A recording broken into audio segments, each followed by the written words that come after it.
안녕하세요. 7월 11일 화요일 아침입니다. 말씀과 함께 새롭게 오는 소망의 아침을 시작하겠습니다.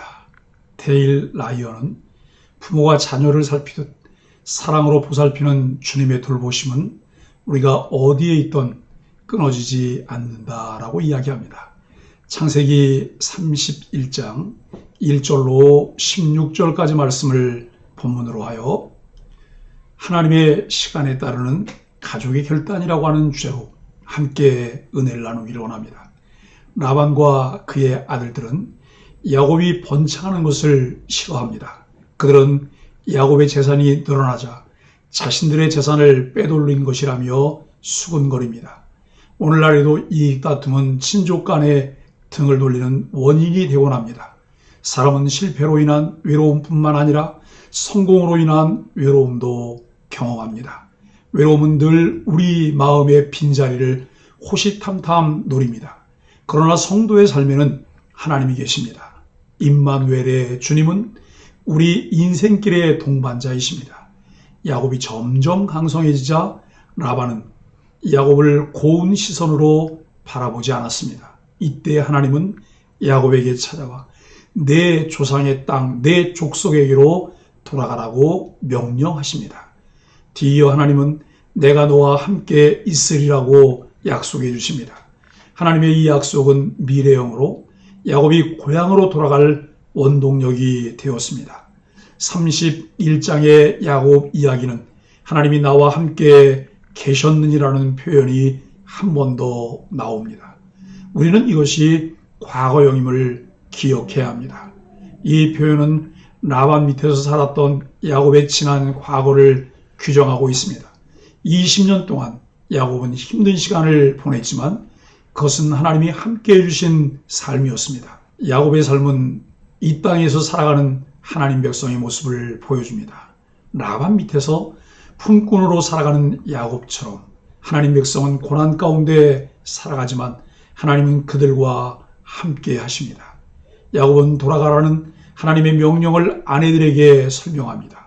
이로써 이 명령은 이제 야곱의 아내들에게도 주어진 셈입니다. 고대 사회에서 남자는 가족의 결정권자였습니다.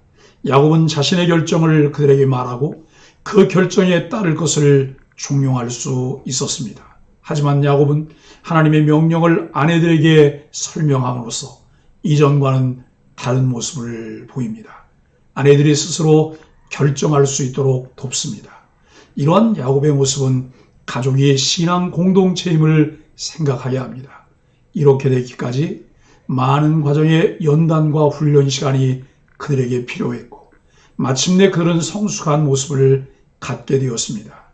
가장의 결정과 신앙을 무조건 따르기보다는 그들에게 설명하고 동의를 얻음으로써 함께 나아가는 것이 바람직합니다. 우리에게 시간은 단지 현재 물리적 시간만을 의미하지 않습니다.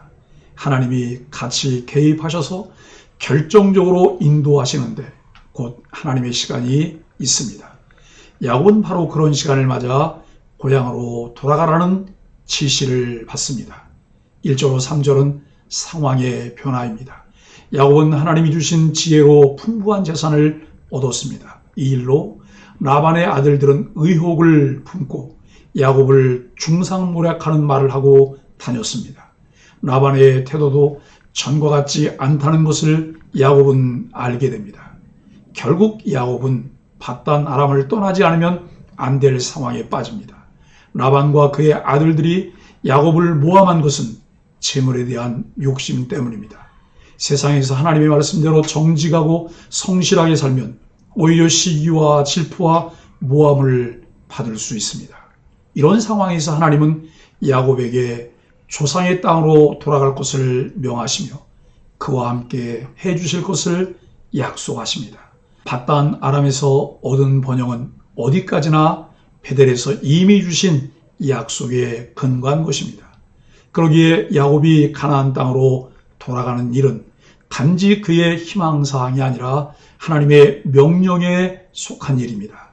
우리는 세상의 번영과 재물의 마음을 빼앗겨 하나님께로 돌아가야 할 일을 주저하곤 합니다. 그렇지만 어떤 역경과 두려움이 있어도 하나님의 말씀을 신뢰하고 믿음의 길을 가야 합니다. 4절로 13절은 하나님의 말씀입니다. 야곱은 두 아내를 들로 불러내어 귀양 계획과 이유를 밝힙니다. 야곱은 라반의 부당한 처사에도 하나님이 그것을 막아 자신을 보호하셨다고 말합니다. 특히 얼룩무늬 양떼로 품삯을 지불받은 방식에 하나님이 개입하셨다고 밝힙니다. 세상 사람들은 우리가 잘되면 그것을 시기하고 빼앗으려고 합니다. 그러나 아무도 하나님을 이길 수 없습니다. 하나님이 우리를 친히 돌보시고 구원의 약속을 신실하게 지켜주시기 때문입니다. 세상을 두려워하지 말고 하나님 앞에 담대히 행하십시오. 하나님은 야곱이 라반으로부터 체불되었거나 변역된 임금을 일시불로 지불받는 과정에 깊이 개입하셨습니다. 하나님은 야곱이 라반에게 당한 억울한 종살이를 지켜보시고 그를 신원해 주셨습니다. 사람을 속일 수는 있어도 하나님은 속일 수 없습니다. 불의한 사람들에게 부당한 대우를 받을 때 하나님의 공의로우신 보응을 바라며 인내함으로 이겨내십시오. 야곱은 20년간의 억울한 종살이를 일시에 신원해 주신 하나님이 20년 전 베델에서 나타나신 바로 그 하나님이심을 밝힙니다. 20년 전 베델의 하나님이 자신에게 다시 나타나 주신 귀한 명령에 야곱의 두 아내는 완전히 납득하였습니다. 14절로 16절은 사람들의 조언입니다. 그녀들은 아버지 라반이 남편 야곱에게 행한 모든 불의한 일에 대해 냉정하게 평가했습니다. 그래서 레아와 라헬은 야곱의 귀양 계획에 전적으로 동의했습니다. 하나님의 뜻을 분별하고 하나님의 말씀에 민감하게 순종하는 일보다 더 중요한 일은 없습니다. 하나님께서 우리에게 하나님을 아는 지식을 주시고 믿음을 주신 이유는 순종하게 하시기 위함입니다. 배우고 확신해야 하는 이유는 믿고 순종하기 위한 것이니 그 일에 민감하게 순종하기 위해 기도해야 합니다. 우리는 인간관계나 세상의 이익을 생각하지 말고 오직 하나님께 순종하는 과감한 결단을 내려야 합니다. 사랑하는 소망의 가족 여러분, 베델로 돌아가라는 하나님의 명령은 처음 가졌던 순수한 신앙을 회복하고 구원의 약속을 이루며 살아가라는 지시입니다. 우리는 세상의 가치관을 무의식 중에 수용하여 자기 중심적이고 지극히 인본주의적인 태도를 갖기 쉽습니다. 그럴 때마다 하나님을 향한 첫사랑을 회복하고 약속에 신실하신 하나님께로 돌아가야 합니다. 하나님 중심의 바른 가치관을 가지고 하나님의 뜻을 잘 분별하며 하나님의 타이밍에 즉시 민감하게 반응하는 소망의 가족들이 되시기를 예수 그리스도 이름으로 간절히 축복합니다. 함께 기도하겠습니다. 신실하신 하나님, 고단한 삶의 여정이지만 지키시고 돌보시는 하나님의 동행하심이 가장 큰 위안입니다. 다른 사람을 시기하는 마음도 현재 편안함에 안주하고 싶은 안일함도 분연히 떨치게 하여 주옵소서. 우리 인생을 앞서 이끄시는 하나님만 바라보고 가게 하여 주옵소서. 예수님의 이름으로 간절히 기도합니다. 아멘.